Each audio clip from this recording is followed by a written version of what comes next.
Maraming nagsasabi na totoong naganap ang tromba marina dito sa bayan ng Baler. Mayroon ding nagsasabi na ito'y kathang-isip lamang.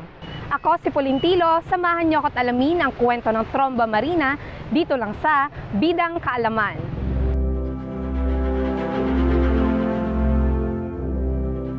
Noong December 27, 1735, ganap na alas 2 ng umaga, winasak ng isang dilubyo at dambuhalang alon ang dating bayan ng Baler.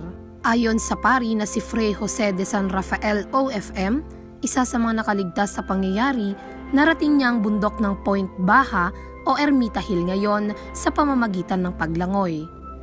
Ito daw ay isang kakaibang pangyayari dahil walang palatandaan o pagpapakita na may parating na masamang panahon dahil maaliwalas at mabituin naman ang nakaraang gabi.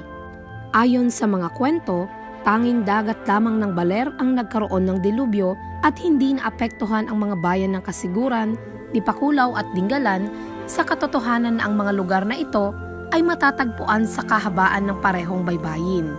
Ang human-sized sculpture sa paanan ng Ermita Hill ay nagsasadula sa nangyari, isang paalala kung ano ang naganap nang tumama ang tsunami sa bayan na ilang pamilya lamang ang matagumpay na nakaakyat at nakaligtas sa burol. Dahil dito, tinawag ng mga matatanda ang wasak na bayan na Kinagunasan. Ngayon ang Kinagunasan Festival ay isinasagawa tuwing Aurora Day, ika-18 ng Pebrero, bilang paggunita sa malungkot na pangyayari.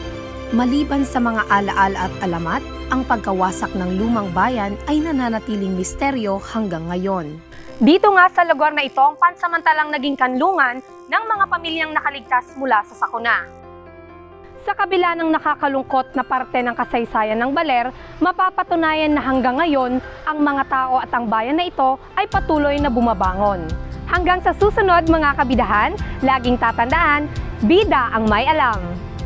Ang impormasyong ito ay mula sa Provincial Tourism Office of Aurora.